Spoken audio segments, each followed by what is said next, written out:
It was just past midnight. The city had quieted down, but the rooftop we sat on buzzed with another kind of noise. Arav was staring at the sky like it owed him answers. The kind of look people give when their mind refuses to switch off. You've probably seen that look in the mirror too. I didn't say anything at first. Sometimes silence is kinder than advice.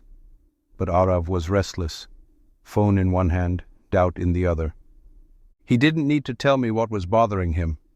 The signs were all there. A job interview the next day, 3 sleepless nights, and a mind spinning like a fan on full speed in an empty room. He finally said it. I just can't stop thinking.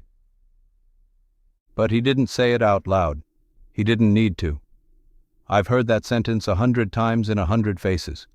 You know, overthinking isn't new. It's ancient. We just gave it a modern name. 5,000 years ago, on a very different battlefield, another man stood frozen, not by swords or arrows, but by thought. His name was Arjuna. And like Arav, he was drowning in what-ifs. What if I fail? What if I hurt someone? What if this decision ruins everything? That night on that rooftop, I told Arav Arjuna's story, not to impress him, but to remind him that his struggle wasn't unique. It was human. I told him about the moment Arjuna dropped his bow, refusing to fight because the weight of consequences crushed his clarity. And then Krishna spoke. You might have heard the verse before, but maybe not like this. Karmanye vadikaraste, ma phaleshu kadachana, ma karma phala heturbhur, mate sangostva akarmani. I could see Arav's brows knit, so I translated, not just in words, but in spirit.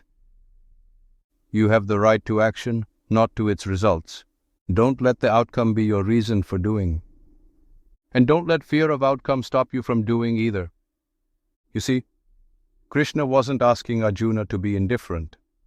He was asking him to be free, free from the illusion that we control everything. Because overthinking is the ego's last stand. It's the mind saying, I must know, I must control, I must guarantee. But life doesn't work that way.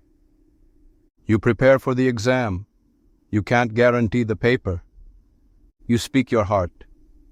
You can't control how someone reacts. You build the startup. You can't predict the market. That's the truth Arav needed to hear. That's the truth most of us resist. I told him this too. When your mind loops, it's not asking for control. It's asking for courage. He asked me, again, not in words, but in silence, how do I stop? And I said, you don't stop thinking. You step back from it. There's a Sanskrit concept for this, Sakshi Bhava, the witness mind. Imagine sitting by a river. Each thought is a boat. Overthinking is jumping from one boat to another, trying to control their path. Wisdom is sitting on the bank and watching the boats pass. That's what Krishna taught Arjuna. And that's what I wanted Arav to learn, not overnight, but gently. So I gave him a practice. I told him, every night before you sleep, ask yourself 3 questions. 1. What did I do today that was fully in my control? 2. What am I trying to control that is not mine to hold? 3. Can I act tomorrow without being chained to its result? He wrote those down, not because he believed me yet, but because somewhere deep inside, he hoped it might work.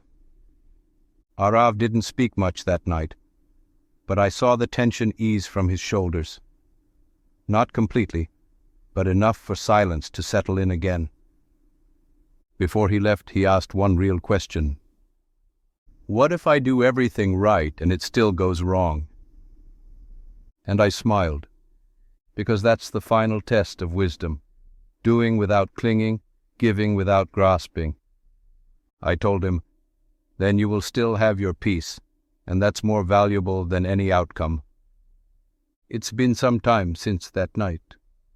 Arav still worries, sometimes. But now, he watches the boats pass. And me? I still sit on that rooftop, waiting for the next question the night brings. Maybe it'll be yours. Thanks for hearing into this episode on how to stop overthinking. Ancient wisdom from the Gita, brought to you by Innerverse India. Journey within, awaken beyond, guided by timeless knowledge.